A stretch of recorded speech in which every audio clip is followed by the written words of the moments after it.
धर्म ने भी कहा है, अग्नि ने भी कहा है। महाराज जी, धर्म ने क्या कहा? धर्म ने कहा कि अतिथि की सेवा करना, पितरों का श्राद्ध करना और वेदों का स्वाध्याय करना, धर्म ने कहा यह सर्वांगीण धर्म है। इतना करने से संपूर्ण धर्म का पालन हो जाता है। अग्नि से पूछा कि आप देवताओं के मुख हैं, आपके बिना देवता भूखे मर जाएं, तो आप ही बताओ अग्नि भगवान, धर्म का सार क्या है? बहुत ध्यान से सुने। अग्नि भगवान कह रहे हैं, वैश्वानर भगवान कह रहे हैं कि हे देवताओं, मैं तो धर्म का सार यही समझता हूं कि अग्नि, गौ और ब्राह्मण, इन तीनों का पैर से स्पर्श नहीं करना चाहिए। गौ, ब्राह्मण और अग्नि का पैर से जो स्पर्श करता है, तस्य दोषान प्रवक्ष्यामि तच्छ्रुद्धुम समाहिताः, समाहित चित्त होकर उसका दोष सुनो। जो गाय, अग्नि और ब्राह्मण का पैर से स्पर्श करता है उसे भयंकर नरक में जाना पड़ता है। और जब यातना से छूटने का समय आता है तो और पापियों की मुक्ति का समर्थन तो ऋषि लोग कर देते हैं, किंतु गौ, ब्राह्मण और अग्नि को पैर से जिसने छुआ है उस व्यक्ति के उद्धार का समर्थन ऋषि नहीं करते हैं, उसका कभी उद्धार नहीं होता। इतना ही नहीं, आजन्मनाम शतम चैव नरके पच्यते तुषः निष्कृतम च न तस्यापि अनुमन्यन्ति करहिचित। 100 जन्मों तक वो बार बार नरक में जाता है। एक बार अग्नि, गौ और ब्राह्मण का पैर से स्पर्श करने पर ऋषि उसका अनुमोदन नहीं करते। इसलिए कभी गाय को, ब्राह्मण को, संत को कभी पैर से मत ठुकराओ, उससे स्पर्श मत करो। हम एक घटना आपको सुनावें, नाम तो हम नहीं लेंगे लेकिन घटना कह देंगे, सही घटना है। एक बहुत अच्छे संत थे महाराज जी, अच्छे भजनानंदी संत, जीवन भर उन्होंने भगवत सेवा की थी और उन्हें अपने अंतिम क्षण में एक अंग पूरा बेकार हो गया, लकवा हो गया। वृंदावन की घटना है महाराज जी। बचपन के साधु, अब उनका शरीर नहीं है, कई वर्ष हो गए, शरीर पूरा हो गया। तो एक बार हम उन महापुरुष के निकट गए तो हमको पंडित जी कहते थे, बोले पंडित जी आज एक अपने जीवन की घटना आपको सुना दें, पता नहीं मेरा शरीर रहेगा नहीं रहेगा, पर ये घटना आपके काम आएगी। कहिए महाराज जी। तो उन्होंने कहा कि पवित्र विप्र कुल में मेरा जन्म हुआ, संस्कृत अध्ययन हमने किया, बचपन में वृंदावन आ गए, ठाकुर जी की सेवा घर में की, ठाकुर जी की सेवा संस्कृत विद्यालय में की और ठाकुर जी की सेवा पूरे जीवन भर वृंदावन में की। मुझे स्मरण नहीं है कि मैंने कोई ऐसा काम किया हो जिससे मुझे पश्चाताप हो कि मैंने ये बुरा किया। फिर बुढ़ापे में मेरा सारा शौचाचार और ये पीड़ा कि मेरा ये पैर और ये हाथ सब व्यर्थ हो गए, मेरा एक अंग व्यर्थ हो गया, क्या कारण है? तो मुझे स्मरण में आता है एक महात्मा ने भावावेश में मंदिर के गर्भगृह में घुसने का प्रयत्न किया और हमें क्रोध आ गया कि अपरस सपरस खराब करता है। मैंने उसे एक लात लगाई, जो लात हमने लगाई थी वही अंग मेरा खत्म हो गया। आज उस पाप का परिणाम भोगना पड़ रहा है। इसलिए पंडित जी कहते कहते वे महापुरुष रो गए और उन्होंने कहा पंडित जी चाहे जैसी अवस्था आ जाए, गौ, ब्राह्मण और संत इन पर कभी हाथ नहीं उठाना, कभी लात नहीं उठाना। नहीं तो बोले देखो मैं जीवन भर पवित्रता से रहने वाला व्यक्ति आज इस यातना को भोग रहा हूं। बहुत अच्छी बात उन्होंने बताई, उन महापुरुष के चरणों में वंदन है। तो इसलिए महाराज कभी ब्राह्मण पर, गाय पर, साधु पर प्रहार मत करो। ये प्रहार कर दें सहन कर लो, उलट कर प्रहार मत करो। यही धर्म का सार है। ये अग्नि भगवान ने बताया, विश्वामित्र जी ने भी धर्म का सार बताया। उन्होंने एक विशेष मुहूर्त बताया भादों में, इसमें अमुक अमुक स्थिति आने पर श्राद्ध करना धर्म का सार है, ये विश्वामित्र जी ने बताया। अब हम जो विशेष बात है वो कह देते हैं। गो माताएं भी उस धर्म विषयक गोष्ठी में विराजमान थी। गायों से पूछा गया, गो माताओं आप बताओ धर्म का स्वरूप क्या है। गो माताओं ने कहा, गाव ऊचुहु बहुले समंगे यकुतो भये च क्षेमे च सख्ये वही भूयसी च यथा पुरा ब्रह्मपुरे सवत्सा शतक्रतोर वज्रधरस्य यज्ञे भूयश्च या विष्णुपदे स्थिताया विभावसोश्चापि पथे स्थिताया देवाश्च सर्वैर्सह नारदेन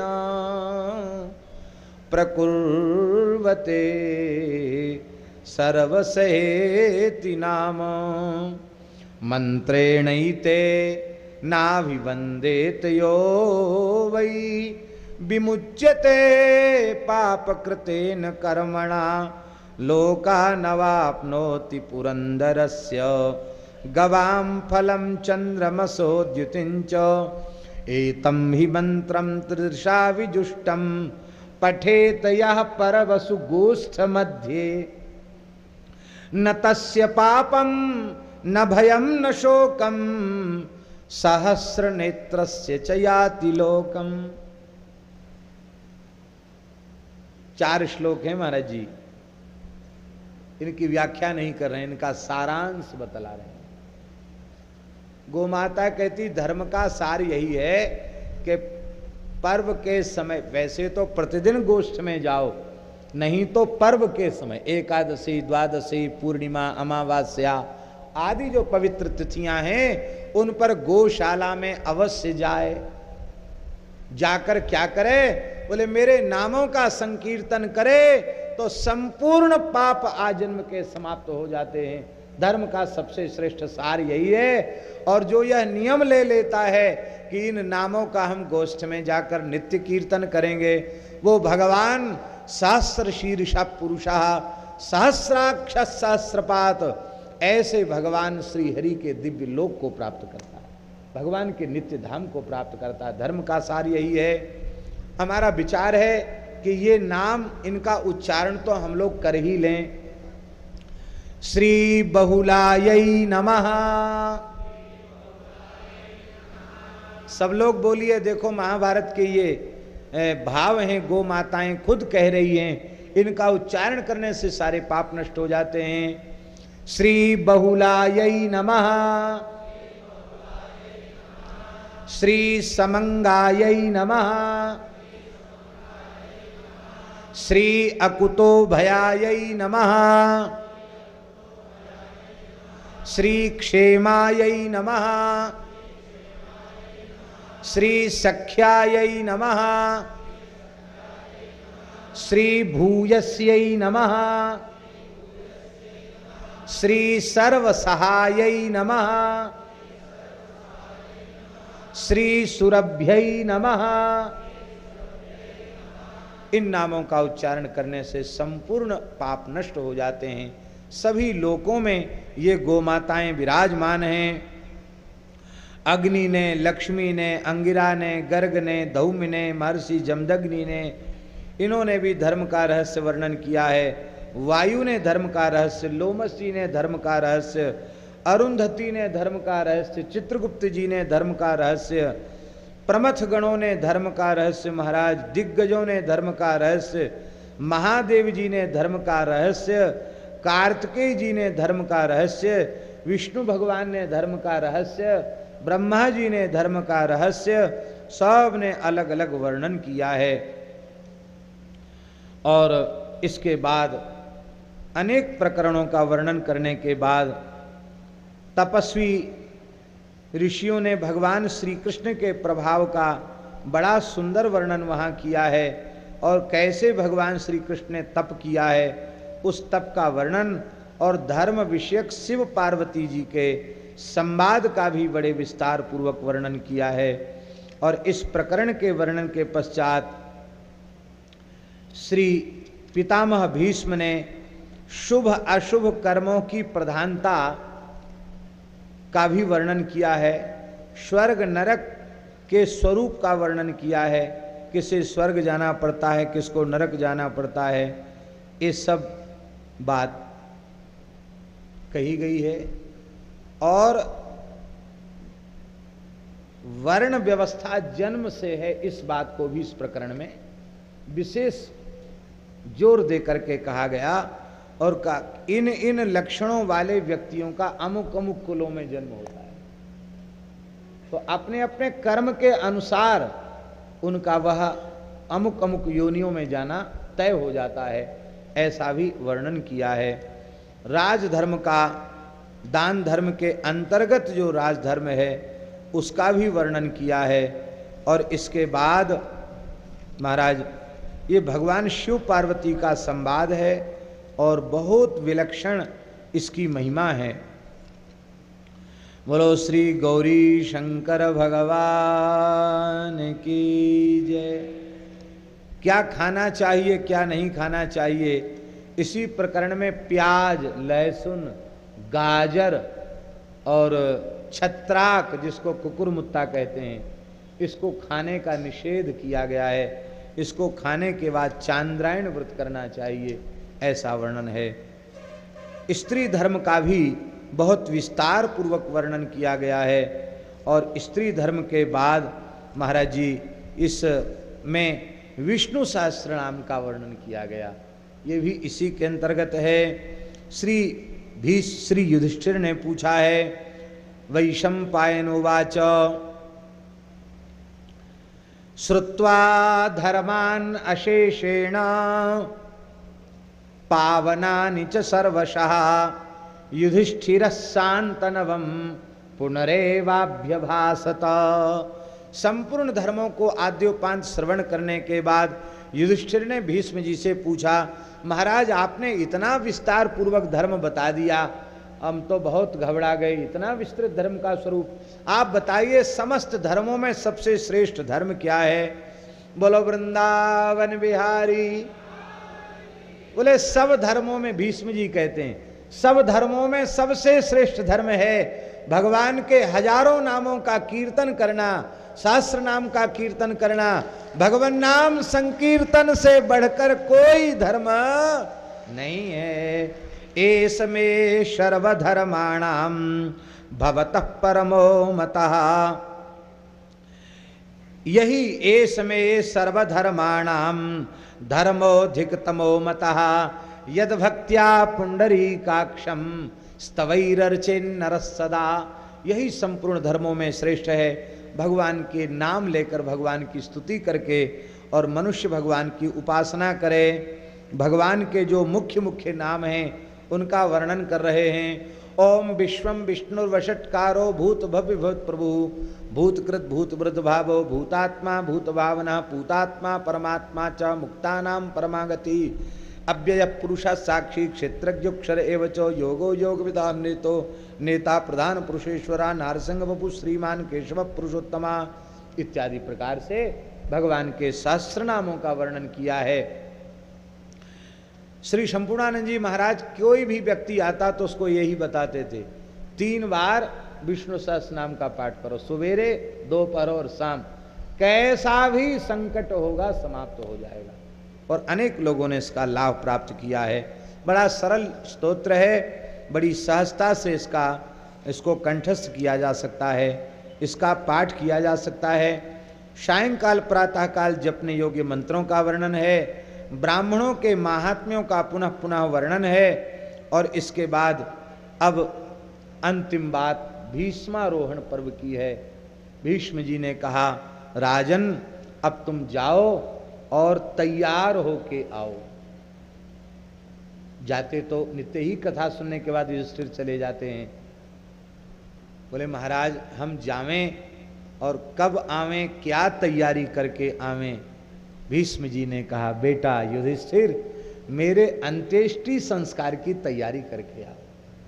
अब हमारा समय पूरा हो गया। अब हम अपनी वाणी को मौन करना चाहते हैं और अपनी वृत्ति को सबोर से हटाकर परमात्मा श्री कृष्ण के चरणों में समर्पित करना चाहते हैं। महाराज जी बड़ा अद्भुत वर्णन है। महाराज जी तो कथा की पूर्णाहुति के बाद ही प्रस्थान करेंगे। महाराज जी यही बात है ना? वाह, कि अभी कृपा करेंगे, जैसा अनुकूल हो।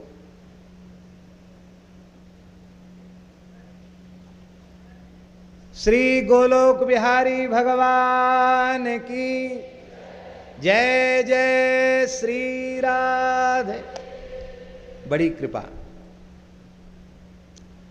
श्री युधिष्ठिर भगवान श्री कृष्ण के साथ, धृतराष्ट्र के साथ, विदुर जी के साथ, सारे ब्रह्मांड के दिव्य ऋषि मुनि महात्मा हैं और भीष्म जी के निकट आए, सारी सामग्री लेकर आए हैं। घृतम माल्यंच गंधाश्च क्षौमाणि च युधिष्ठिरा चंदना गुरु मुख्यानि तथा कालीयकान्यपि। धर्मराज युधिष्ठिर सुंदर गोघृत, मालाएं, पुष्प, रेशमी वस्त्र, चंदन, अगरू, काला चंदन और महाराज दिव्य मालाएं, अनेक प्रकार के रत्न और जो श्री कहते हैं कि जिस अग्नि की स्थापना, अग्निहोत्र के अग्नि की स्थापना स्वयं भीष्म जी ने की थी, उनके अग्निहोत्र की अखंड अग्नि को भी उनके संस्कार के लिए लेके आए हैं और उनके सामने आए हैं। देखो, प्रायः शरीर छूटने के बाद सामग्रियों का संग्रह किया जाता है, लेकिन पितामह ने पहले ही सब सामान मंगवा लिया। सब ला करके रख दो, हम स्तुति करें, अब फिर जाएं, फिर इस मिट्टी का जो तुम्हें करना हो सो करना। आहा हा। कहते हैं सब आकर के चरणों में प्रणाम करके बैठ गए हैं और उस समय भीष्म जी ने बड़े स्नेह पूर्वक युधिष्ठिर के मस्तक पर अपने हाथ पधराए हैं और कहा कि देखो बेटा युधिष्ठिर, तुम्हारा और हमारा जो संवाद है यह अनंत काल तक जीवों को धर्म के सूक्ष्म रहस्यों का सांगोपांग स्वरूप का बोध कराता रहेगा। तुम तो स्वयं धर्म विग्रह, धर्म रूप हो।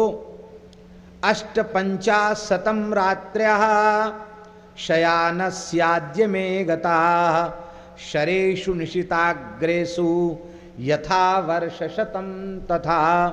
कहते हैं युधिष्ठिर, इन बाणों की सैया पर पड़े पड़े असह्य वेदना सहन करते हुए मुझे 58 दिन व्यतीत हो चुके हैं। ये 58वां दिन है।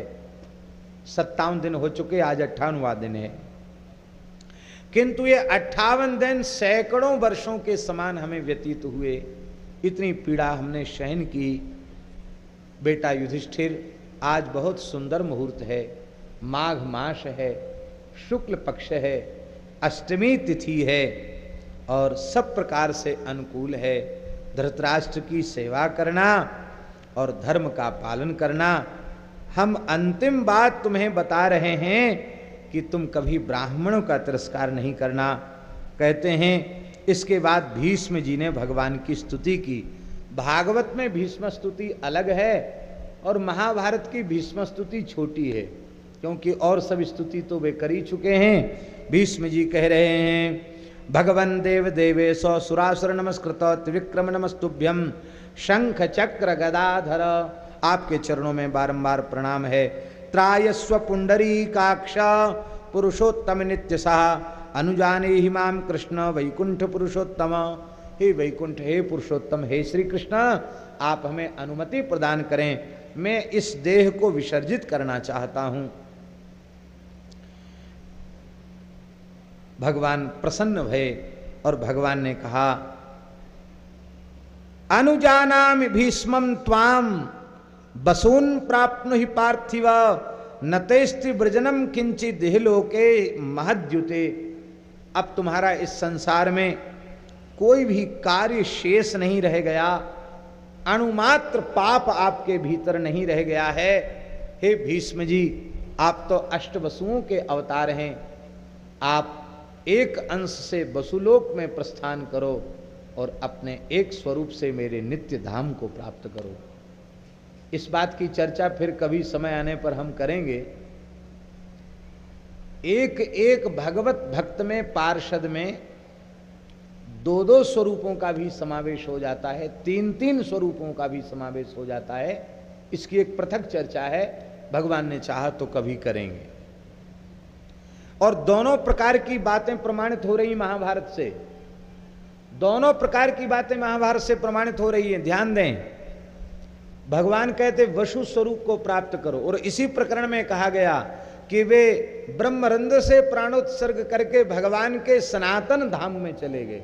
तो एक ही भीष्म दो स्वरूपों में, एक स्वरूप से वे वसु हो गए और एक स्वरूप से भगवान के धाम को गए। इस प्रकार का प्रमाण अनेक ग्रंथों में मिलता है।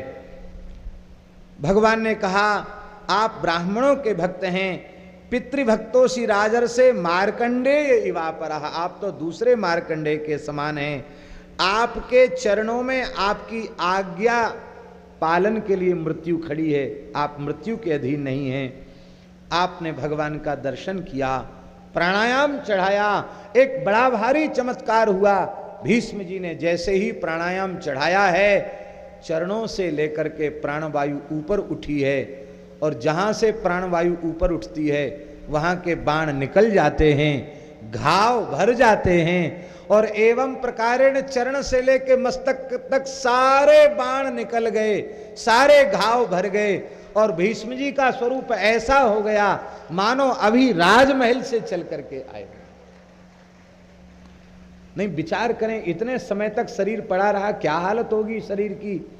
भगवान ने कहा मेरे भक्त का शरीर दुर्दशा को प्राप्त होके न जाए। महाराज, दिव्य शरीर, ऐसे लग रहा था मानो चंद्रमा आकाश से नीचे गिर गया हो, ऐसी शोभा हो रही थी। और ब्रह्मरंध्र से सन्निरुद्धस्तु तेनात्मा सर्वे स्वायतनेषु च जगाम भित्वा मूर्धानम दिवमभ्युत्पपातः। ब्रह्म सूत्र में भगवान व्यास ने कहा है 100 नाड़ियां हैं, उनमें से एक नाड़ी जो सुषुम्ना है, उसके मार्ग से जिसके प्राण का उत्क्रमण होता है वही मोक्ष को प्राप्त करता है। तो आज आपने ब्रह्मरंध्र से प्राणों का विसर्जन करके भगवान के नित्य धाम को प्राप्त किया। बोलो श्री पितामह भीष्म जी महाराज की। देवदुन्दुभिनादश्च पुष्पवर्षैः सह भवत् सिद्धाः ब्रह्मर्षयश्चैव साधु साध्विति हर्षिता। सिद्धों ने, ब्रह्मर्षियों ने जय जयकार किया, आकाश से देवताओं ने पुष्पों की वर्षा की, नगाड़े बजाए, और महाराज जी थोड़ी देर के लिए तो सारी सृष्टि मौन हो गई। एक बड़ी विशेष बात है, संपूर्ण ब्रह्मांड में नीरवता छा गई, शांत हो गया सारा वातावरण, दिशाएं, जैसे मानो बिल्कुल कहीं कोई शब्द नहीं। हम लोग भी करते हैं ना, किसी के सम्मान में थोड़ी देर का मौन करते हैं, कहना पड़ता है, फिर भी लोग बीच बीच में आंख खोल के देखते हैं मौन कब छूटने वाला है, और जाने क्या क्या सोचते हैं, क्योंकि जबरदस्ती मौन कराया जाता है। पर भीष्म जी के प्रति संपूर्ण ब्रह्मांड ने, संपूर्ण प्रकृति ने, संपूर्ण देवताओं ने, ऋषियों ने अपना सम्मान व्यक्त किया, सारी सृष्टि मौन हो गई। इसका तात्पर्य है इस प्रकार का उच्च कोटि का संयमी सदाचारी महाभागवत भगवत भक्त महापुरुष न तो पहले कभी इतिहास में जन्मा, न आगे कभी जन्म लेगा। भीष्म जी के जैसे भीष्म जी, मानो उनके जाने के बाद सृष्टि मौन हो गई। अब हम किसको भीष्म जी के समान बतावें, किसको भीष्म जी के जैसा कहें। भीष्म जी का अंतिम संस्कार धृतराष्ट्र जी के द्वारा कराया है, अंतिम संस्कार, और इसके बाद सबने जलांजलि दी है। भगवान श्री कृष्ण ने स्नान करके जलांजलि दी है, भगवान उनके संस्कार में सम्मिलित भय हैं। भैया मरे सकल मरी हैं सकल, न जाने कितने मरे और सबको मरना पड़ेगा। लेकिन त्रेता में जटायु जी की मृत्यु को सराहा गया और द्वापर में भीष्म जी की मृत्यु को सराहाया गया। धन्य जटायु समको नाही, और यहाँ भीष्म जी के जैसा सौभाग्यशाली और कोई नहीं। लोग बेटा बेटी इसलिए पैदा करते कि मरने के बाद वे तरपयामी करेंगे, लेकिन महाराज जीते जी पानी पिलाने की श्रद्धा नहीं तो मरे पीछे पानी कौन दे। पर धन्य है भागवत धर्म की महिमा, भगवान ने जलांजलि दी है भीष्म के लिए और उस समय मर्यादा स्थापित हो गई। आज के बाद सृष्टि में कोई भी व्यक्ति श्राद्ध तर्पण करेगा तो भीष्म जी की अंजलि उसे देनी ही होगी। जलम भीष्माय वर्मणे सा वैयाघ्र पदगोत्राय सांकृत्य प्रवराय च अपुत्राय ददाम्ये तद जलम भीष्माय वर्मणे। इस मंत्र से भीष्म जी को अंजलि दी जाती है। महाराज जी गंगा जी प्रकट होकर रोने लग गई हैं अपने पुत्र के संस्कार को देख करके। भगवान ने गंगा जी को बहुत सांत्वना दी है, कहा माँ तुम्हारा यह पुत्र इसने अनंत जीवों का हित किया है और अब तुम अपने मन में कोई शोक मत करो। इसके बाद युधिष्ठिर मूर्छित होकर के गिर गए हैं, उनको जल का सिंचन किया गया, बहुत व्याकुल हैं। पितामह के जाने के बाद युधिष्ठिर बहुत व्याकुल है। इतने दिनों तक, अब तक तो हम ठीक से पहचान ही नहीं पाए थे पितामह को। श्री कृष्ण की कृपा से 57 दिन तक सत्संग किया है और अब वह महापुरुष हमारे बीच में नहीं है। मिलत एक दुख दारुण देही, बिछुरत एक प्राण हर लेही।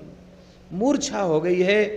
धृतराष्ट्र ने समझाया है, कहा युधिष्ठिर तुम धैर्य धारण करो। भगवान श्री कृष्ण ने समझाया है, व्यास जी ने समझाया है, लेकिन युधिष्ठिर का रोना बंद नहीं होता। अंत में इनका मन कैसे भी कोई दूसरे काम में लगाया जाए कह के उन्हें अश्वमेध यज्ञ की सलाह दी गई और उन्होंने अश्वमेध यज्ञ के अनुष्ठान की अनुमति प्राप्त करके अश्वमेध अनुष्ठान का उपक्रम किया है। मरुत का जो धन, मरुत राजा ने इतना बड़ा यज्ञ किया था महाराज जी, ब्राह्मणों को इतनी दक्षिणा दी गई कि वो बेचारे दक्षिणा से महापूर्ण हो गए। कितना ढोवे और कितने दिन तक ढोवे, ढोते ढोते थक गए। बोले अब बड़ा रहने दो, जो रहा सो बाकी बचा सो बचा रहने दो। इतना हीरा जवाहरात सोना चांदी दे दिया उनको, उठा के नहीं ले जा पाए। महीनों तक ढुलाई करते रहे फिर भी ढो नहीं पाए। तो बाकी बचा कुचा छोड़ के आ गए। युधिष्ठिर ने कहा महाराज सारा धन तो युद्ध में खत्म हो गया, अब कहाँ से यज्ञ के लिए धन आएगा। बोले वो धन बचा हुआ है वो यज्ञ में काम आ जाएगा, क्योंकि धरती में जो स्थित धन है उस पर राजा का अधिकार होता है, इसलिए तुम उसको प्राप्त करो। और उन्होंने प्राप्त करके यज्ञ का आरंभ किया है। बड़ा अद्भुत यज्ञ हुआ है महाराज। उस यज्ञ में 10 लाख यति नित्य भोजन करते थे। 10 लाख महात्मा तो रोज भोजन करते थे। कितने ब्रह्मचारी, कितने ब्राह्मण भोजन करते थे। सबको सोने की थालियों में भोजन कराया जाता था। ऐसी विचित्र महाराज महिमा का वर्णन है। एक पंगत में 10 लाख के बैठने के बाद शंख बजा दिया जाता था। ऐसा वर्णन है महाराज। अद्भुत राज अश्वमेध यज्ञ का वर्णन है। इसमें बड़े बड़े उपाख्यानों का, बड़े बड़े सुंदर प्रसंगों का वर्णन है। और इसी में एक प्रसंग यह भी है कि अर्जुन ने भगवान श्री कृष्ण से कहा कि प्रभु युद्ध के समय आपने हमें गीता का उपदेश दिया था, लेकिन हम तो इसके बाद तो लड़ाई भिड़ाई में लग गए, इसके बाद फुर्सत ही कहाँ मिली, अब यज्ञ में व्यस्त हो गए। तो महाराज हमको कुछ कुछ भूल रहा है वो गीता का उपदेश, इसलिए आप कृपा करके हमको दोबारा गीता का उपदेश कर दीजिए। इस प्रकरण को श्री महाभारत में अनुगीता कहा गया। गीता के पश्चात जो उपदेश दिया गया उसका नाम है अनुगीता। लेकिन गीता का, अनुगीता का उपदेश तो भगवान ने पीछे दिया। पहले खूब जोर की फटकार उन्होंने अर्जुन को लगाई इतनी जोर की फटकार हम समझते हैं कि इतना कठोर भगवान कभी न बोले होंगे जितना कठोर भगवान अर्जुन से बोले। भगवान ने कहा कि अर्जुन, एक वक्ता एक काल में जिस तत्व का उपदेश कर सकता है वही वक्ता दूसरे काल में वही उपदेश पुनः नहीं दे सकता है। ये बहुत ऊंची बात है महाराज, विचार करने की बात है। हम स्वयं कई बार विचार करते हैं, कई बार जो बातें मुख से किसी प्रकरण विशेष में निकल जाती हैं, बाद में हम खुद सोचते हैं कि अरे कभी सोचा विचारा नहीं गया, ये भाव किधर से आए, कैसे कह दिए। फिर चाह कर भी वह बात हम दोबारा नहीं कह पाते, भूल भी जाते हैं। और आपको सुनकर आश्चर्य होगा, हम तो खुद क्या करेंगे, पर कभी किसी प्रेमी के वाहन में बैठ गए और अपनी ही कैसेट चल रही है लगा दिया उसने, तो कई बार हमको खुद आश्चर्य होता है। एक आध बार तो हमने पूछा कि ये कौन बोल रहा है, अरे बोले आप ही की बात भाषा आप समझते नहीं हो।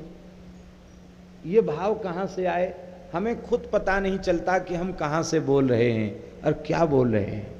इसका मतलब है बोलने वाला तत्व दूसरा है, ये तो मशीन है, ये तो यंत्र है, इसमें बैठकर बोलने वाला यंत्री तो कोई दूसरा ही है। वो जो चाहता है उसका प्रकाश कराता है। तो मैं पुनः गीता का प्रवचन नहीं कर सकता, क्योंकि मैंने तत्व में स्थित होकर उस समय कहा था। इस समय मेरी वह अवस्था नहीं है। वक्ता की अवस्था भी हर समय एक जैसी नहीं होती है।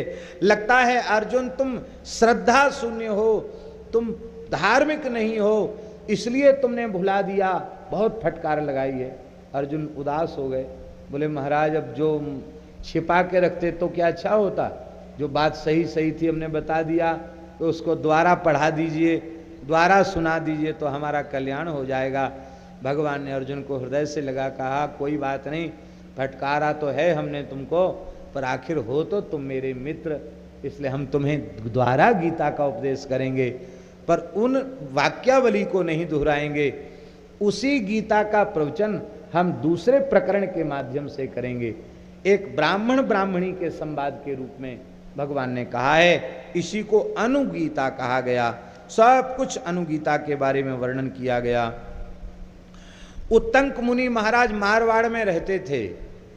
जब भगवान श्री कृष्ण सब काम करा के यहाँ से वापस जाने लगे, द्वारिका के लिए जाने लगे, इधर ही जालौर वगैरह होते हुए भगवान द्वारिका गए होंगे, पथमेड़ा होते हुए ठाकुर जी गए होंगे।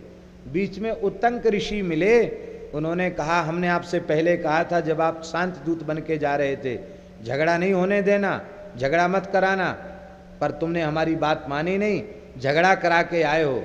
भगवान बोले हमने बहुत समझाया, हमारी कोई माना नहीं। उत्तंक जी बोले दूसरों को ठगना, हमको मत ठगो, आप परमात्मा हो, आपके संकल्प से सब कुछ हो जाता है। आपने संकल्प किया होता तो जरूर पांडव कौरव लड़ते नहीं, पर आप ऊपर ऊपर से समझा रहे थे, भीतर से आपका संकल्प था कि सब क्षत्रियों का विनाश हो जाए।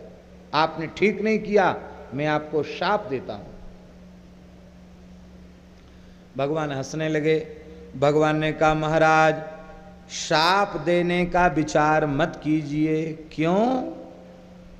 इसलिए विचार मत कीजिए कि मैं भी परमात्मा हूं, संतों का, भक्तों का, ब्राह्मणों का विशेष आदर करता हूं और उनकी बुरी भली सब स्वीकार कर लेता हूं, किंतु मैं अपने ही पर आ जाऊं तो मुझे किसी का साप स्पर्श नहीं करता। आपकी वाणी व्यर्थ चली जाएगी, आपकी तपस्या व्यर्थ चली जाएगी। आप जबरदस्ती दादागिरी मत दिखाइए कि हम शाप दे ही देंगे।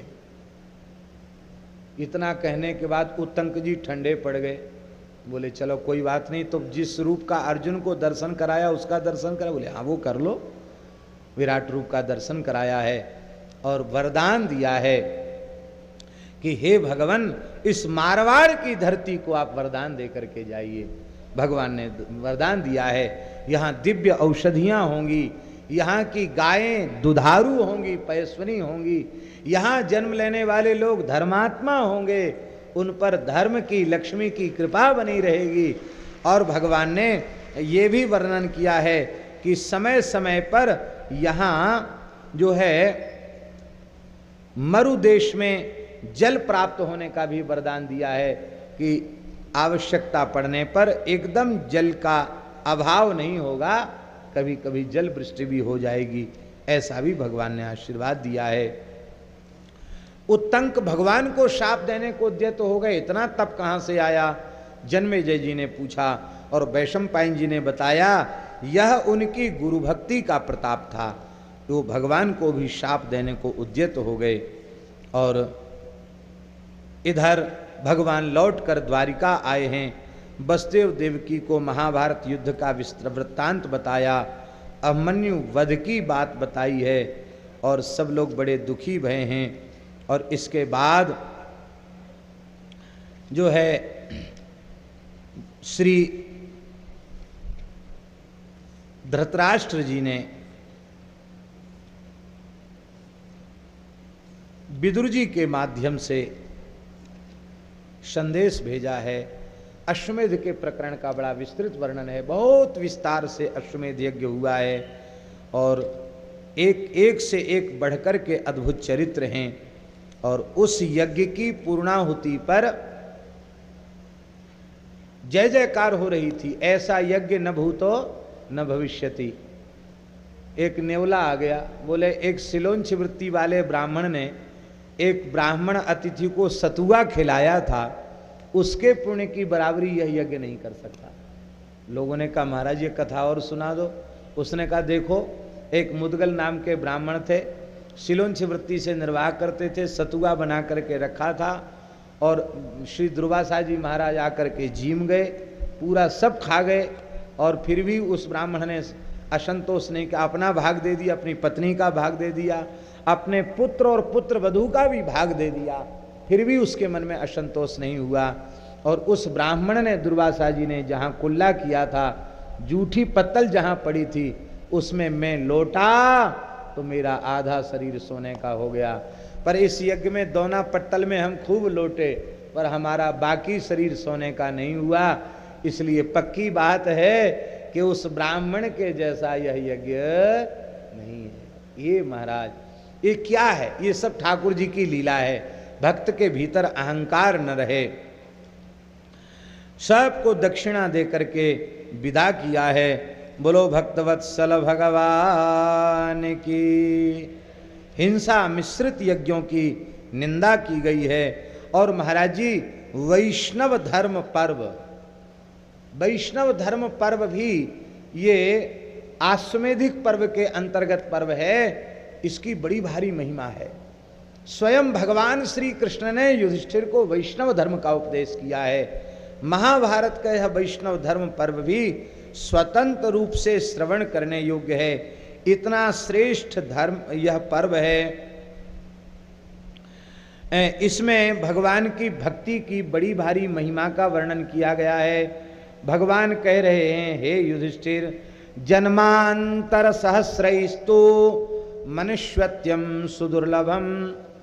हजारों जन्मों तक भी मनुष्यत्व प्राप्त नहीं होता है, मनुष्यत्व अत्यंत दुर्लभ है।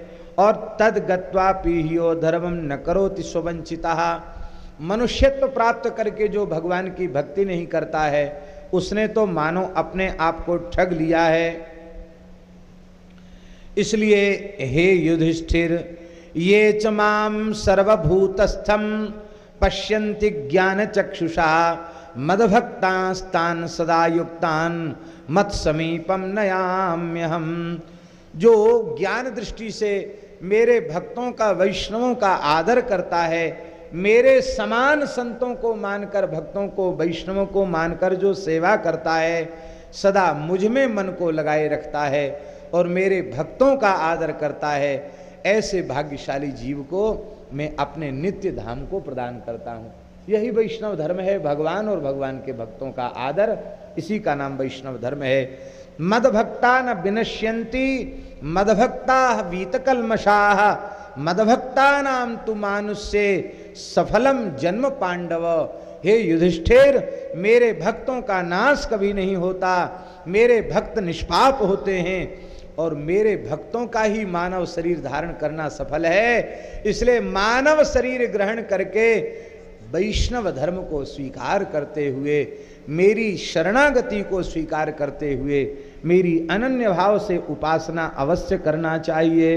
ये ऐसे वैसे भक्ति प्राप्त नहीं होती है। जन्मांतर सहस्रेषु तपसा भावितात्मनाम भक्तिरुत्पद्यते तात मनुष्याणां न संशया। हजारों वर्ष जन्मों तक तपस्या करने के बाद तब कहीं संत सदगुरु की कृपा से भगवान की भक्ति प्राप्त होती है। यह अत्यंत कठिन है महाराज जी। इसमें अनन्य भक्ति का भी वर्णन किया गया, जिसको परमैकांती भक्ति कहा गया, अनन्य एकांतिक भक्ति का भी वर्णन किया गया। क्या कहें, समय नहीं है, नहीं तो ब्रज की जो एकांतिक उपासना की जो पद्धति है, जो सर्वोपरि रसोपासना की पद्धति है, उसका भी संकेत भगवान ने इस प्रकरण में किया है।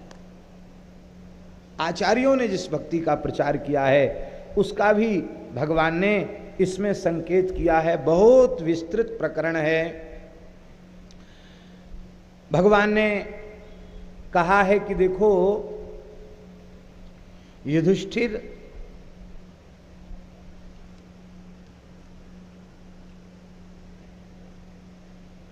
मेरे भक्त किसी जाति के ही क्यों न हो, किसी वर्ण में उनका जन्म हुआ हो, मेरी शरणागति की महिमा से, मेरे नाम की महिमा से, मेरी उपासना की महिमा से वे अत्यंत पवित्र हो जाते हैं। इतने पवित्र हो जाते हैं कि उन वैष्णवों को देखकर ब्रह्मादि देवता भी मस्तक झुकाते हैं, चाहे भले ही वह चांडाल कुल में ही पैदा क्यों न हुए हों। और फिर कोई ब्राह्मण क्षत्रिय वैश्य मेरी शरणागत होकर मेरी भक्ति करे तब तो उसका कहना ही क्या है। इसलिए मेरी भक्ति की सर्वोपरि महिमा को स्वीकार कर लेना चाहिए। इस प्रकार से चारों वर्णों के लिए भगवान ने भक्ति का विधान बताया, चारों आश्रमों के लिए भगवान ने भक्ति का विधान बताया, और क्या क्या करना चाहिए क्या नहीं करना चाहिए इसका भी वर्णन भगवान ने खूब विस्तार से किया है।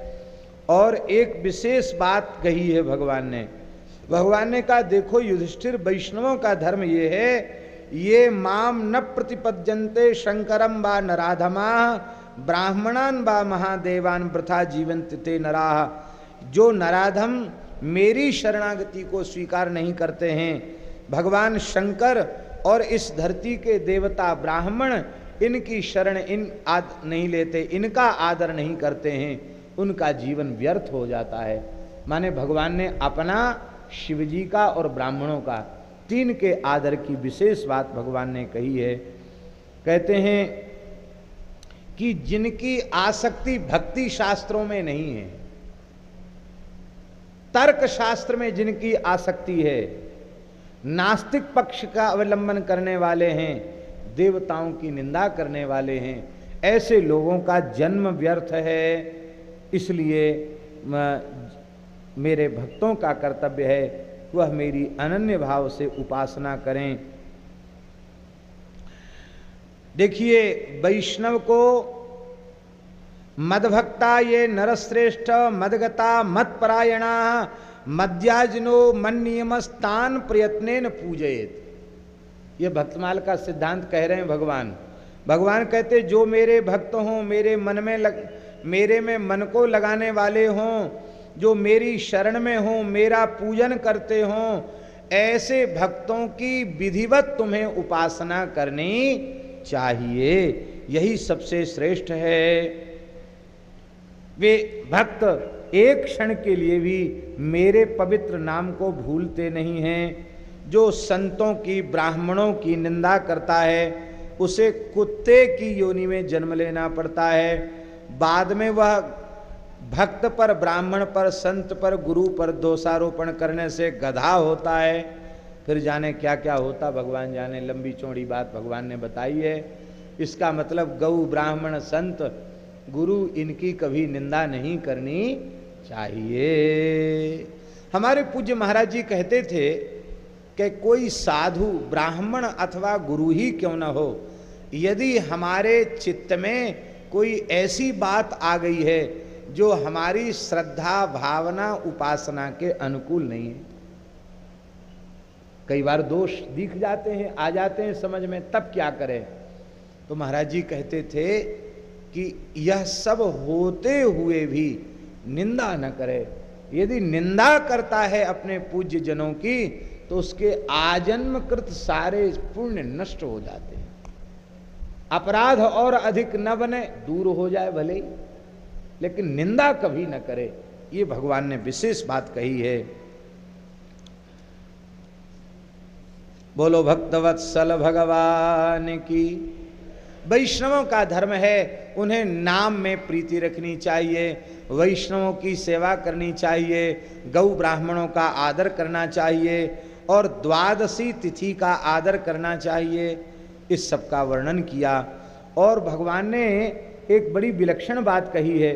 भगवान ने कहा कि जब कोई व्यक्ति मेरे भक्त को भोजन कराता है तो उस भक्त के रूप में वह भक्त भोजन नहीं करता, अपितु उस वैष्णव के रूप में स्वयं मैं ही भोजन करता हूं। इसलिए वैष्णव को भोजन कराते समय भाव करना चाहिए कि भगवान साक्षात रूप में बैठकर एक एक चीज का स्वाद बतला करके पा रहे हैं, ऐसा अनुभव करना चाहिए। बहुत सुंदर ये पूरा प्रकरण है। और इसके बाद भगवान ने इस प्रकरण को संपन्न किया है और इस प्रकरण में भक्तों के लक्षणों का वर्णन किया है। महाराज ऐसे नहीं कि अपने आप कोई मान ले अपने को भक्त के हम भक्त हैं। कपिला गाय के महात्म्य का भी भगवान ने वर्णन किया है। 10 प्रकार की कपिलाओं के महात्म्य का वर्णन किया है। अन्नदान के महात्म्य का फिर वर्णन किया है। संत सेवा को भगवान ने सर्वोपरि बतलाया है। और इसके बाद भगवान ने अपने प्रवचन का उपसंहार किया।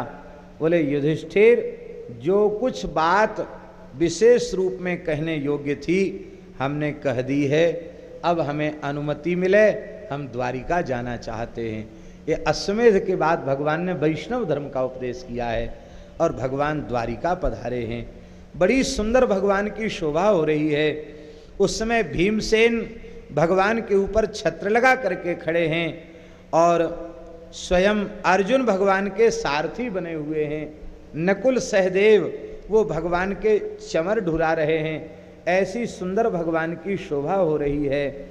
और 3 योजन तक 24 मील तक भगवान को पहुंचाने के लिए पांडव आए, युधिष्ठिर आए। भगवान रथ से उतर आए और हृदय से युधिष्ठिर को लगा के कहा, अपने से बड़ों को बहुत दूर तक भेजने नहीं जाना चाहिए, क्योंकि जितनी दूर भेजने जाओगे उतना लंबा वियोग हो जाएगा। इसलिए ओदकांतम गच्छे, जलाशय तक जाना चाहिए। आप 24 मील तक चले आए तो अब पता नहीं कि कब मिलन होगा। इसके बाद मिलन नहीं हुआ, इसके बाद तो भगवान का महाप्रस्थान है। और इधर आश्रम वार्षिक पर्व की बात है। हम ठीक समय से कथा पूरी करेंगे और महाराज जी का आशीर्वाद भी सारे यहाँ के लोग और बाहर के लोग सब श्रवण करेंगे। पूर्णाहुति पूज्य गोलोक धाम वाले महाराज जी का आशीर्वाद से होगी। और इस श्री मंजूषा अंक का विमोचन भी श्री गोलोक धाम वाले महाराज जी के करकमल से होगा। तो बहुत संक्षेप में हम वर्णन कर रहे हैं। कुछ बाहर के प्रेमियों से सूचना प्राप्त हुई कि महाराज आपकी कथा लंबी चलती है। हम लोगों ने पूरे महीना नियम से चैनल के सामने बैठकर कथा सुनी है, कहीं ऐसा न हो कि पूर्णाहुति वाली कथा हम न सुन पावें। तो सब लोग सुनेंगे, आप लोग बिल्कुल चिंता न करें। पांडवों ने बहुत अनुकूल व्यवहार किया है धृतराष्ट्र के साथ। धृतराष्ट्र बड़े प्रसन्न हैं। एक दिन की बात है, धृतराष्ट्र मूर्छित हो गए, युधिष्ठिर रोने लगे हैं। युधिष्ठिर ने धृतराष्ट्र, गांधारी ने धृतराष्ट्र को संभाला है। धृतराष्ट्र ने कहा, युधिष्ठिर तुम्हारे हाथ के फेरने से मुझे बड़ी शांति मिल रही है। बेटा मेरे मस्तक पर हाथ फेरो, मेरे शरीर पर हाथ फेरो, तुम बड़े पवित्र आत्मा हो। मैंने बहुत पाप किए हैं, बहुत अन्याय किया, लेकिन इतना आदर कभी मेरे 100 पुत्रों ने नहीं दिया जितना अकेले तुमने हमें आदर दिया है। मैं तुम्हारी भक्ति से अत्यंत प्रसन्न हूं, मैं तुम्हारा मस्तक सूंघना चाहता हूं। महाराज जी, लिखा है कि धृतराष्ट्र ने अपनी गोद में युधिष्ठिर को बिठा लिया, उनका मस्तक सूंघा है, अपने दोनों हाथ मस्तक पर रखे हैं। भैया, आपके घर के बड़े बूढ़े आपकी सेवा से, आज्ञा पालन से इतने प्रसन्न हो जाएं तो आपको मरने के बाद मुक्ति की जरूरत नहीं है, आप जीते जी मुक्त हैं। अपने घर के बड़े बूढ़े माता पिता इनकी सेवा करके संतुष्ट करना, इससे बड़ा पुण्य और कोई दूसरा नहीं है। और कहा, बेटा अब वह समय आ गया है, मैं पिछले दिनों से निरंतर तप कर रहा हूं, अपने आप को कस रहा हूं, मैंने राज्य की भोगों का त्याग कर दिया है और मैं कई कई दिन तक भोजन नहीं करता हूं, जल पीकर रह जाता हूं, वायु पी करके रह जाता हूं, क्योंकि मैं अपने आप को तप के द्वारा कृष्ण कर रहा हूं, सुखा रहा हूं। तुम चिंता मत करो, अब मुझे अनुमति प्रदान करो, मैं वानप्रस्थ आश्रम की दीक्षा लेना चाहता हूं। सुन लो आंख वालो, एक जन्मांध व्यक्ति जिसके 100 पुत्र उसके सामने मारे गए, युधिष्ठिर जैसा धर्मशील जिसकी सेवा में है, वह जन्मांध भी अंत में वानप्रस्थ की दीक्षा लेकर तप करके भजन करके देह त्यागना चाहता है। किस लिए? आंख वालों को शिक्षा देने के लिए। एक बिना आंख वाला इस प्रकार से निष्ठा से धर्म का पालन कर सकता है, भोगों का संसार का त्याग कर सकता है, तो वे आंख वाले कहलाने लायक नहीं है जो 100 जूते खाए तमाशा घुस के देखें। खूब तिरस्कार हो रहा है, फिर भी पड़े हैं घर में। उनके मन में नहीं आता कि छोड़ के सब गोलोकधाम वाले महाराज के पास जाके माला फेरेंगे, भजन करेंगे, ये बात मन में नहीं आती। अयोध्या चित्रकूट वृंदावन में जाके भजन करेंगे, ये बात मन में नहीं आती। ये है भारतवर्ष का सच्चा इतिहास। धृतराष्ट्र जिसे हम कितना मोहग्रस्त बताते हैं, वो भी आज सब मोह ममता का त्याग करके भजन के मार्ग पर चलना चाहते हैं। युधिष्ठिर रोने लगे, बोले मेरी सेवा में चूक भई है, इसलिए आप ऐसा कह करके हमको दुखी कर रहे हैं। व्यास जी ने कहा, युधिष्ठिर, इतनी कथा सुनने के बाद तुम रोक रहे हो। किसी भी प्राणी के कल्याण के मार्ग में साधक बनना चाहिए, बाधक नहीं बनना चाहिए। हमें अपने पूज्य गुरुदेव श्री भक्तमाली जी के जीवन का एक प्रसंग याद आता है। महाराज जी बनारस में पढ़ते थे, महाराज जी को वैराग्य हुआ और महाराज जी ने अपने पिताजी को चिट्ठी लिखी नैमिषारण्य क्षेत्र में कि मैं विरक्त होकर भजन करना चाहता हूं, अनुमति प्रदान करें।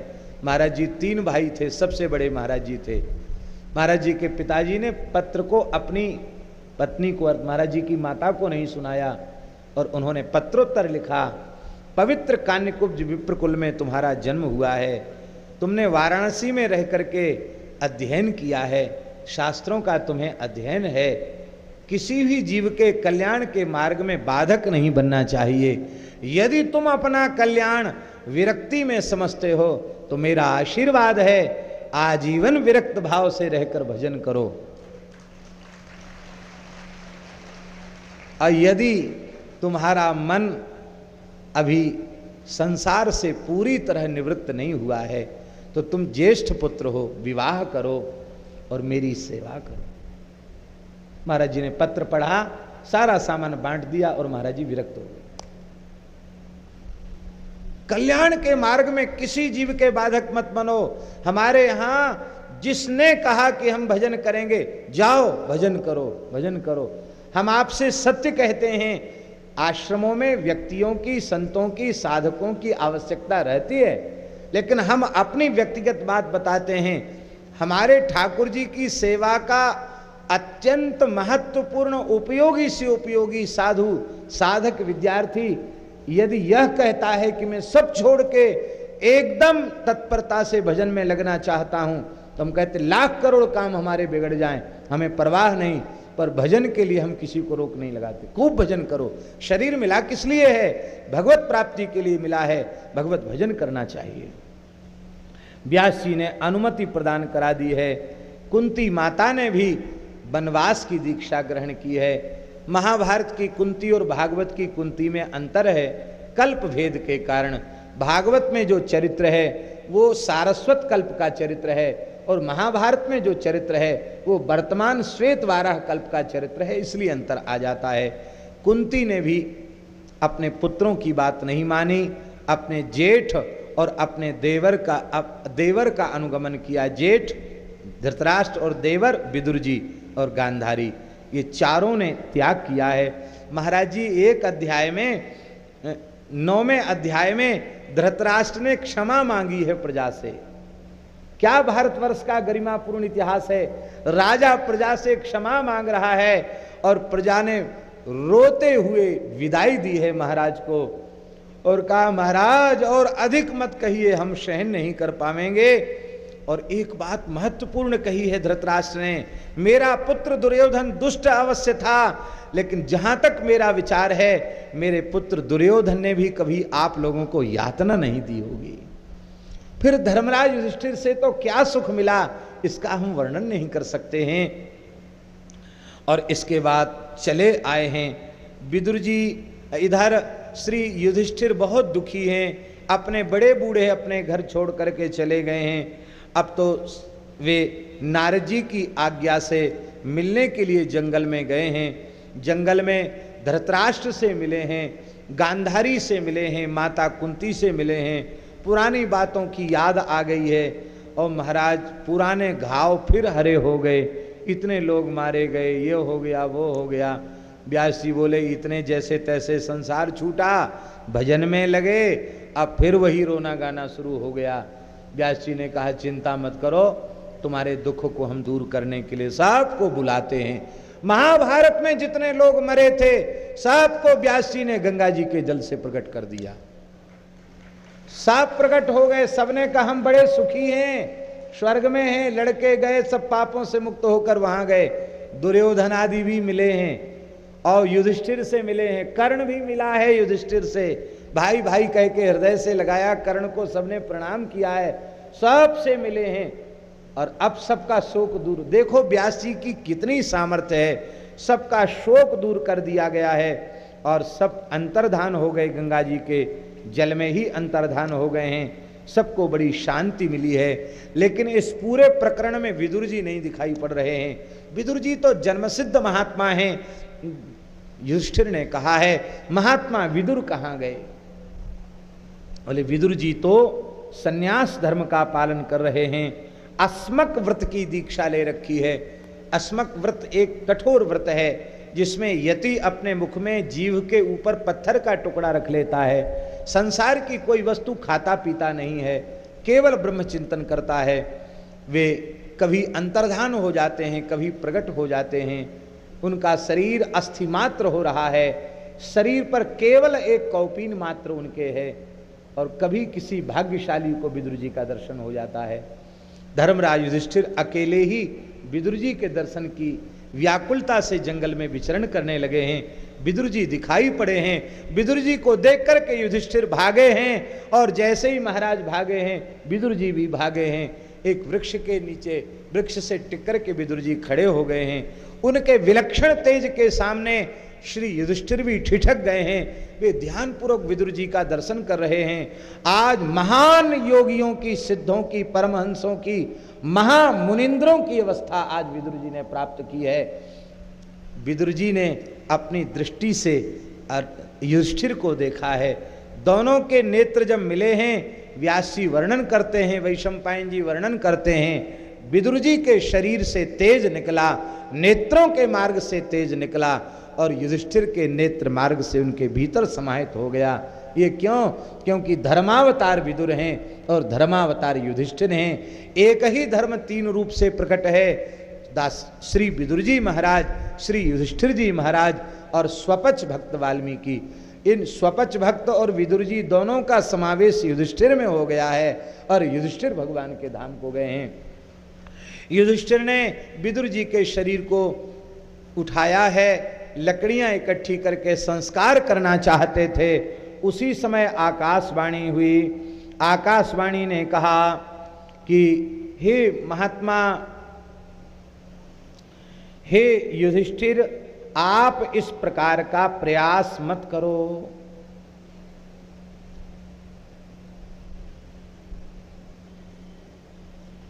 विरक्त सन्यास धर्म का, यति धर्म का पालन करने वाले का अग्नि संस्कार नहीं करना चाहिए। अग्नि संस्कार निषिद्ध है। धर्म राजश्च, अब श्लोक सुन लो प्रमाण के लिए। धर्म राजश्च तत्रैव संचस्कारैषुस्तदा दग्धु कामो भवत विद्वान अथ बागभ्यभासत भो भो राजन न दग्धव्यम एतद विदुर संज्ञकम कलेवर मिहैवं ते धर्म एष सनातना। ये मन से संन्यास धर्म का पालन करने वाले हैं, इसलिए इनका संस्कार नहीं करना चाहिए। इनका अग्नि संस्कार मत करो। इन्हें दिव्य भगवान के धाम की प्राप्ति हो चुकी है। अब इन्हें तुम गंगा जी के जल में प्रवाहित करो। विरक्त का अग्निदाह नहीं होना चाहिए। हमारे श्री अयोध्या जी में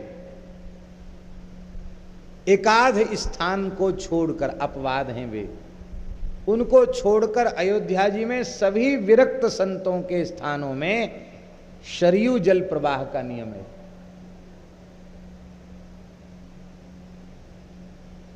कहने हम अच्युत गोत्री हो गए कि नहीं,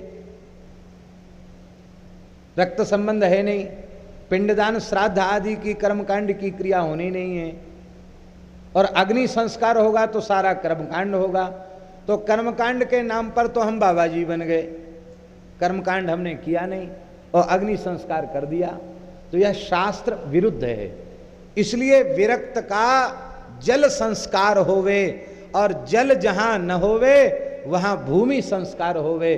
गोष्ठ होवे तो धरती खोद करके शरीर को समाधिस्थ कर देना, किंतु विरक्त को अग्नि में नहीं जलाना चाहिए। शास्त्र की मर्यादा यही है। आप लोग कहेंगे तो सन्यासी के लिए है, बैरागी के लिए नहीं। शास्त्रों में सन्यासी बैरागी का भेद नहीं है। चतुर्थाश्रमी को सन्यासी कहा जाता है। आप बड़े बड़े विद्वान बैठे हो, ये साधुओं का आश्रम क्या कहा जाएगा? ब्रह्मचर्य की, गृहस्थ की, वानप्रस्थ की, सन्यास क्या कहा जाएगा?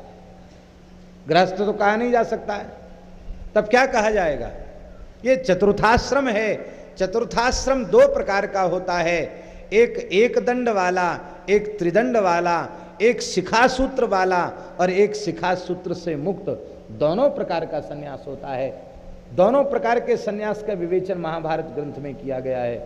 तो ये भी चतुर्थाश्रम है, इसलिए सन्यासी का अग्नि संस्कार नहीं होना चाहिए, विरक्त का अग्नि संस्कार नहीं होना चाहिए।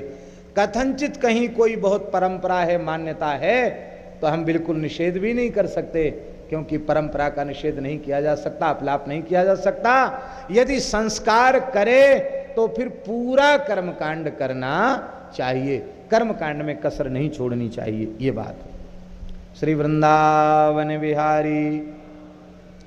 इसके बाद आज्ञा लेकर के युधिष्ठिर चले आए हैं। जंगल में आग लगी है और धृतराष्ट्र, कुंती और गांधारी इन्होंने दावानल में अपने शरीर की आहुति दे दी है।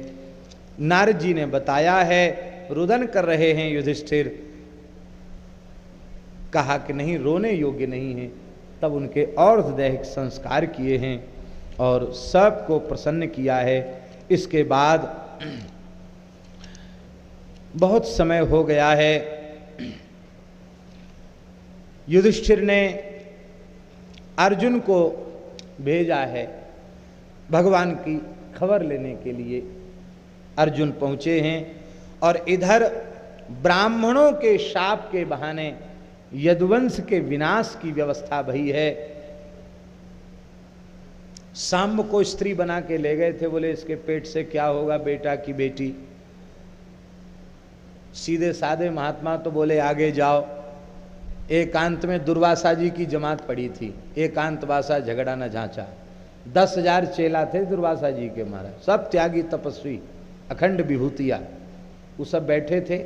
महाराज इसके बेटा होगा कि बेटी? अरे मूर्खो, श्री कृष्ण हम ब्राह्मणों का, ऋषियों का इतना आदर करते हैं और तुम उनकी संतान मखौल उड़ाते हो महात्माओं का। कान खोलकर सुन लो, न बेटा होगा न बेटी होगा, लोहे का भयंकर मूसल जिससे तुम्हारे यदुवंश का क्षय हो जाएगा। भागे बालक वहां से, पेट खोला तो मूसल निकला कपड़ों के भीतर से।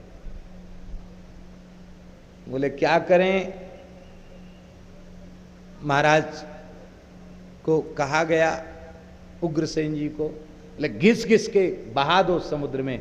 घिसने से एरका नाम की घास हो गई, उसकी नोक जरा नाम के व्याध ने बाण के फलक के रूप में स्थापित कर ली। और इधर भगवान ने सबको आज्ञा दी, प्रभासक क्षेत्र में आए हैं। महाराज बात बात में झगड़ा हो गया और झगड़ा होकर खत्म हो गया। ऐसी कोई चीज यदुवंशियों ने पी ली जिससे दिमाग खराब हो गया और इसके बाद विनाश हो गया। ये क्या जरूरत थी महाराज युधिष्ठिर को जुआ खिलाने की, ठाकुर की लीला, और अपने परिवार के लोगों को मादक पदार्थ पिलाने की, जो इतने पवित्र आत्मा, ऐसी बुद्धि बिगाड़ने की जरूरत क्या थी? ये ठाकुर जी की लीला है। बोले युधिष्ठिर जैसे धर्मात्मा का भी जुआ खेलने से इतना पतन हो सकता है कि अपने पत्नी तक को दांव पर लगा दे। और मेरे खानदान के लोग भी यदि नशा पिए तो वो चाहे 1 2 नहीं 56 करोड़ ही क्यों ना हो, उनका भी सर्वनाश हो जाएगा। इसलिए इस प्रकार का भगवान ने लीला किया। दाऊ जी अपने स्वरूप को पधार गए। बोलो श्री दाऊ दादा की, श्री प्रद्युम्न जी महाराज की, श्री अनिरुद्ध जी महाराज की। भगवान अपने चरण को रख करके विराजमान हैं। व्याध ने, जरा नाम के व्याध ने बाण प्रहार किया है, भगवान ने उसे सांत्वना दी है और भगवान ने अपने मंगलमय श्री विग्रह से अपने दिव्य धाम में गमन किया है, लेकिन कोई पहचान न सका है। इधर द्वारिका समुद्र में डूब गई है और वसुदेव देवकी भी भगवान के वियोग में उन्होंने भगवान का अनुगमन किया है। समाचार पता चला है और अर्जुन ने सारा समाचार युधिष्ठिर को बताया है। श्री युयुत्सु को, जो धृतराष्ट्र के पुत्र थे, राज्य की व्यवस्था का भार युयुत्सु को सौंपा है, क्योंकि परीक्षित अभी आयु में बहुत छोटे हैं। परीक्षित को गद्दी पर तो बिठा दिया, लेकिन व्यवस्थापक राजा, कार्यवाहक राजा युयुत्सु को बनाया है और परीक्षित को राजा बना करके वे वहाँ से चल पड़े हैं और चलते चलते सारी धरती पर विचरण करते हुए गए हैं। पूर्वी समुद्र के तट पर गए हैं। उसी समय महाराज साक्षात भगवान अग्नि प्रकट हो गए। अर्जुन से कहा, ये धनुष्बाण लेके कहाँ जा रहे हो? ये सन्यास की विधि नहीं है, ये गांडीव धनुष हमको दे दो, हमने दिया था हम ही को दे दो, ये जल में अर्पित कर दो, आपने समुद्र में अर्पित किया है। आगे बढ़े हैं। सबसे पहले द्रौपदी का शरीर गिरा है उत्तराखंड में, जहां मानव वर्जित क्षेत्र है, केदारनाथ के ऊपर। आगे जब बढ़े हैं, सबसे पहले द्रौपदी का शरीर छूट गया, मृत्यु हो गई द्रौपदी की। उस समय भीमसेन ने कहा, दादा ये यज्ञ कुंड से उत्पन्न द्रौपदी जो श्री कृष्ण की परम भक्ता, इसको शरीर क्यों छोड़ना पड़ा? यह सशरीर मोक्ष को प्राप्त क्यों नहीं हुई? यह सुन करके युधिष्ठिर जी ने कहा, द्रौपदी में 5 पतियों के प्रति समान भाव था, किंतु इसका अर्जुन में ज्यादा अनुराग था। इतना सूक्ष्म दोष होने के कारण से भी शरीर छोड़ना पड़ा। इसके बाद सहदेव जी का शरीर छूट गया। युधिष्ठिर न द्रौपदी की ओर देखते हैं, मरी हुई द्रौपदी की ओर, न सहदेव की ओर देखते हैं। भीमसेन कहते हैं, दादा अपने छोटे भैया सहदेव जी भी चले गए। बोले इन्हें अपनी पंडिताई का अभिमान ज्यादा था, जो अहंकारी हैं, विद्या का अहंकार जिनको है वो भी सशरीर स्वर्ग नहीं जा सकते। फिर नकुल जी का शरीर छूट गया, बोले हमारे भैया नकुल भी चले गए, बोले इनको उनके अपने रूप का अहंकार था इसलिए चले गए। इसके बाद अर्जुन ने भी अपने शरीर को छोड़ दिया, बोले महाराज अर्जुन भी नहीं जा पा रहे हैं भैया जी, बोले इनको अपने गांडीव का अहंकार था, अस्त्र बल का अहंकार था, इसलिए ये भी नहीं जा सकते। इसके बाद भीमसेन गिर गए, बोले दादा हमको भी बता जाओ, हम भी मरने वाले हैं, अब चल नहीं पा रहे हैं, क्या बात है? बोले तुम ज़्यादा भोजन करते हो, वो ज़्यादा भोजन करते वो भी सशरीर स्वर्ग नहीं जा सकते, ठूस ठूस के नहीं खाना चाहिए, और तुम भी अपने बल की डींग हाँकते हो। सब ने भगवान नामोच्चारण पूर्वक देह त्याग किया है। युधिष्ठिर आगे बढ़ गए हैं और अब देवलोक की सीमा में उनका प्रवेश हो गया। देवदूत दिव्य विमान लेकर के आ गया, बोले महाराज इस विमान पर आप सवार हो जाइए। युधिष्ठिर ने कहा अयम स्वाभूत भव्येश भक्तो माम नित्यमेव स गच्छेत मया सार्धम आनिशंस्याहि मे मति। हे भगवन, हे देवराज इंद्र, ये कुत्ता हमारा बड़ा भक्त है, सबने साथ छोड़ दिया, कुत्ते ने साथ नहीं छोड़ा। इसका मतलब यह मत समझ लेना कि उस युधिष्ठिर का पालतू कुत्ता था। जहाँ देवताओं के समान इन पांडवों की गति जहाँ नहीं, वहाँ सामान्य कुत्ता कहाँ से जा सकता है? ये कुत्ता नहीं था, साक्षात भगवान धर्म परीक्षा करने के लिए आए थे, इसलिए मैं इस कुत्ते का त्याग नहीं कर सकता। अब कुत्ता पालने वाले लोग सुन लें, यहां भी बड़े महानुभाव बैठे होंगे जो कुत्ता पालन करते होंगे, और भारत की धरती से बाहर भी लोग पालने वाले होंगे, और जहां तक लोग सुन रहे होंगे वे भी कुत्ता पालते होंगे। उन सबको बड़ी श्रद्धा पूर्वक ये श्लोक सुनना चाहिए। कुत्ता पालने वालों को किस पुरस्कार की प्राप्ति होती है, किस पुण्य की प्राप्ति होती है? शक्र उवाच स्वर्गे लोके शृण्वतां नास्ति दिष्ण्यम् इष्टापूर्तं क्रोधवशा हरन्ति ततो विचार्य क्रियतां धर्मराज त्यजस्वानं नात्र नृशंसमस्ति। इंद्र ने कहा कि देखो, जो लोग कुत्ता पालते हैं उनको स्वर्ग में जगह नहीं है, उनको स्वर्ग में स्थान नहीं मिलता, वो नरक में ही जाते हैं, उनको कभी स्वर्ग प्राप्त नहीं होता। उनका यज्ञ कराना बेकार हो जाता है, दान करना बेकार हो जाता है, मंदिर मठ बनाना बेकार हो जाता है, कुआं बावड़ी बनाना बेकार हो जाता है। उनके सारे पुण्यों को क्रोधवश नाम के राक्षस हर लेते हैं। इसलिए इस कुत्ते को त्याग दो। आप लोग कहें कुत्ते ने क्या बिगाड़ा व्यास जी का, इतना बुरा कुत्ते के लिए लिखा? बड़ा स्वामी भक्त होता है कुत्ता, हम सब बात मानते हैं, आखिरी टुकड़ा कुत्ते को दो, ये बात ठीक है, लेकिन घर में कुत्ते का पालन करना ये शास्त्र से सर्वथा अनुचित है। महाभारत में लिखा है जिस घर में कुत्ता होता है महाराज, उस घर में देवता पूजा स्वीकार नहीं करते हैं, पितर श्राद्ध स्वीकार नहीं करते। और एक आपको विशेष बात बतावें, श्री गोलोक धाम वाले महाराज जी पूरे विश्व में जाते हैं, पर जिसके घर में कुत्ता पला होता उसके घर में भोजन नहीं करते, उसके घर में नहीं जाते। तो महाराज कुत्ता, एक कहावत है, कुत्ता मारे सो कुत्ता और कुत्ता पाले सो कुत्ता। कुत्ता मारे सो कुत्ता, कुत्ता मारेगा तो फिर कुत्ता बनकर खुद पिटना पड़ेगा, इसलिए कुत्ते को मारो भी मत। अब कुत्ता पाले सो कुत्ता, कुत्ते में आसक्ति होगी, मृग पाल लिया जड़ भरत जी ने, और मृग में आसक्ति होने से मृग शरीर हो गया, तो कुत्ते में ममता होगी तो कुत्ते के शरीर में जाना पड़ेगा। इसलिए कुत्ता पाले सो कुत्ता और कुत्ता मारे सो कुत्ता। कुत्ते को टुकड़ा जरूर देना चाहिए पर घर में पालन नहीं करना चाहिए। हमारे पूज्य खाक चौक वाले महाराज जी रात को तो आवाज करके कुत्तों को टुकड़ा देते, और महाराज रात्रि को स्थान का गेट बंद होने के बाद हिम्मत है जो खाक चौक के सामने से कोई निकल जाए? माई का लाल, कुत्ता भीतर घुसते नहीं थे, पर जो टुकड़ा दिया जाता था पूरी रात वो द्वार पर बैठकर सुरक्षा करते थे। और महाराज जी कभी ताला वाला नहीं लगाते, कहते बस लटका दो गेट, चौकीदार बैठे हैं। इसलिए घर में भीतर मत घुसने दो कुत्ते को, बाहर टुकड़ा दो। वो इतना स्वामी भक्त है कि टुकड़े की बजाएगा, भीतर नहीं जाएगा।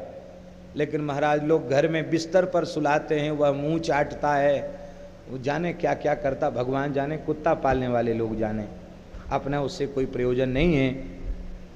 तो इसलिए कुत्ते को साथ ले जाने की कोशिश मत करो। बोले कुछ भी हो मैं इसका त्याग नहीं करूंगा।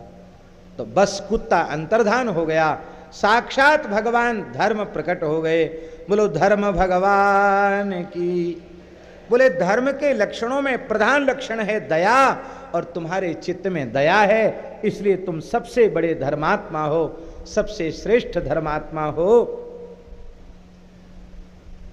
अब तुम चलो स्वर्ग में चलो। वहां गए तो युधिष्ठिर को वहां बीच में नरक का भी दृश्य दिखाई पड़ा, और अपने भाई करुण क्रंदन कर रहे हैं ये भी दिखाई पड़ा। तो बड़े दुखी हो गए कि ऐसा क्यों हुआ। तो ये भी कहा जाता है कि आपने आधा झूठ बोला था, इसलिए नरक आपको देखना पड़ा, और आपकी पवित्र वायु से नारकीय जीवों का कल्याण हो गया। इन जीवों का भी कल्याण कराना था, इसलिए आपको नरक के मार्ग से लाया गया। एक बात और सुन लें, बहुत ध्यान से सुने। इंद्र ने कहा जो राजा बन जाता है उसे नरक जाना ही पड़ता है, ये नियम है, इस नियम के कारण आपको लाया गया। अब राजा बनने वाले लोग समझ लें कि इतना रिजर्वेशन तो पक्का है। युधिष्ठिर जैसे धर्मात्मा को भी नरक जाना पड़ा, तो जो देश की संपत्ति लूट कर विदेश में जमा कर रहे हैं उनके लिए तो लगता है कोई स्वतंत्र नरक बनाया जाएगा। तो महाराज इनको सबको नरक होता है।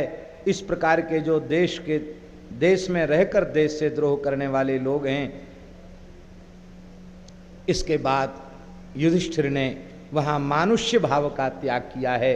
सबसे मिलकर युधिष्ठिर प्रसन्न हुए हैं, और आज भी वे ही युधिष्ठिर धर्मराज यमराज के रूप में शासन कर रहे हैं।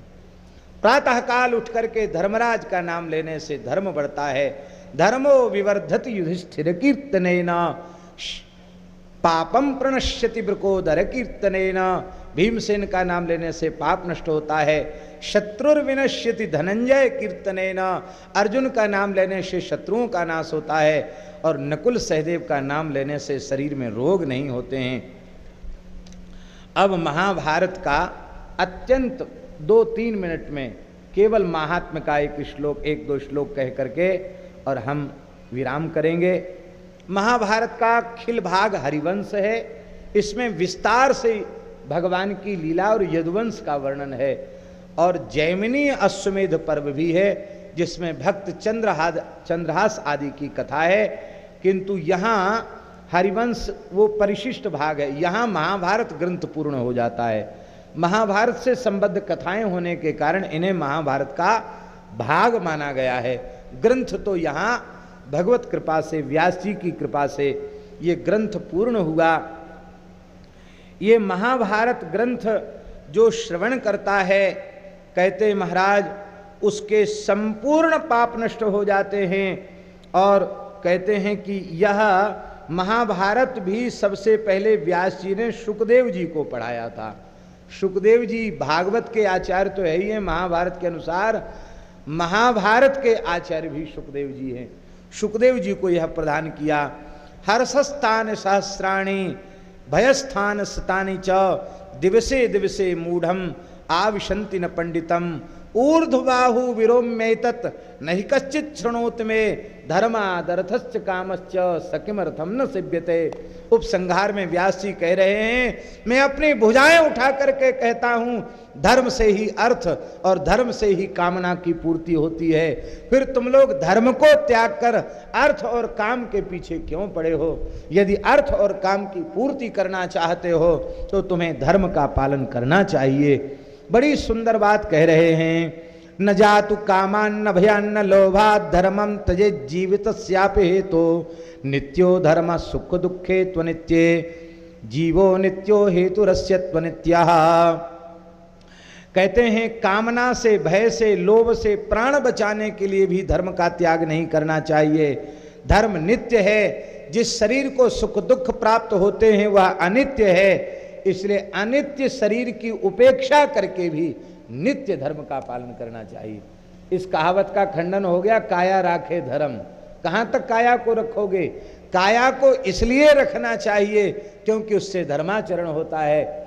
अब लोग कहावत का अर्थ लगाते काया राखे धर्म, बस फिर न सवेरे उठेंगे, न नहाएंगे, न भजन। बोले काया राखे धर्म, काया को कब तक रखोगे? महाभारत ग्रंथ गायों के श्रृंगों में सोना मढ़ा करके प्रतिदिन जो प्रदान करे अपने जीवन भर, उसका जो पुण्य है वह केवल महाभारत कथा श्रवण का पुण्य है। इतना बड़ा पुण्य है महाराज महाभारत कथा श्रवण का। इसमें किस किस समय पर क्या क्या करना चाहिए ये भी वर्णन है। इसकी सारी विधि का निर्वाह पाठ में हुआ है। विधि पूर्वक संपूर्ण महाभारत का हरिवंश और जैमिनी अश्वमेध के सहित यहाँ पारायण किया गया। किस पर्व पर क्या दान करना चाहिए, ब्राह्मणों को क्या खिलाना चाहिए, उस विधि का भी निर्वाह हुआ है। 1000 ब्राह्मणों को भोजन कराना चाहिए। बहुत अच्छा कीमती कंबल और बढ़िया दक्षिणा देकर 1000 ब्राह्मणों को भी यहाँ तृप्त किया गया है। सबको संतुष्ट किया। एक एक ब्राह्मण से पूछा गया आप पूर्ण संतुष्ट हैं कि नहीं। सब ब्राह्मणों ने प्रसन्नता व्यक्त की है। भगवान की दया से यह अनुष्ठान निर्विघ्न संपन्न हुआ है। श्रोता का लक्षण भी है, वक्ता का लक्षण भी है। और इसके बाद महाराज जी कहते हैं महाभारत की पोथी जिसके घर में है उसकी हथेली पर विजय है। भारतम भवने यस्य तस्य हस्तगतो जयः, उसके हाथ में विजय है। संपूर्ण उसके पाप नष्ट हो जाते हैं। 18 पुराणों को सुनने का जो फल है और महाभारत को सुनने का जो फल है वो समान है। महाराज इतनी बड़ी महिमा महाभारत की है। महाभारत पृथ्वी, गौ, सरस्वती, ब्राह्मण और श्री कृष्ण इनका आश्रय लेने वाला दुख नहीं पाता है। भूमिदान के समान कोई दान नहीं है। इसलिए भूमिदान और गोदान महाभारत में अवश्य करना चाहिए। और लिखा है सर्व पाप विनिर्मुक्तो वैष्णवम पदमाप्नुयात्, संपूर्ण पापों से मुक्त होकर भगवान के नित्य धाम को प्राप्त करता है। और जो महाभारत कथा श्रवण करता है वह अपने पितरों की 10 पीढ़ी अपनी, 10 पीढ़ी अपने पत्नी की और एक अपने आगे की 21 पीढ़ियों का उद्धार कर देता है। ऐसी महाराज इसकी महिमा है। 21 पीढ़ी नहीं 11 पीढ़ी अपने सहित पूर्व की 10 पीढ़ियों का उद्धार कर देता है। 11 पीढ़ियों का उद्धार कर देता है। और होम आदि भी किया जाता है। यहाँ गायत्री यज्ञ हुआ, होम भी हुआ, विष्णु सहस्त्रनाम गीता से आहुति आदि भी प्रदान की गई है। भगवान की कृपा से यह दिव्य महोत्सव पूर्ण हुआ। भगवान व्यास की वाणी भगवान के चरणों में अर्पित है। और बारंबार एक ही प्रार्थना है कि आप इस 1 मास की कथा को सुन करके गौ, ब्राह्मण और संतों का सदा आदर करें, माता पिता का आदर करें, गोव्रती होना। और आपको न्योता है, दीनबंधु दास जी ने आपको दिया। जड़खोर महोत्सव का भी निमंत्रण है, तिथि आपको बताई जा चुकी है। और सूर्यश्याम गौशाला के महोत्सव का भी निमंत्रण है।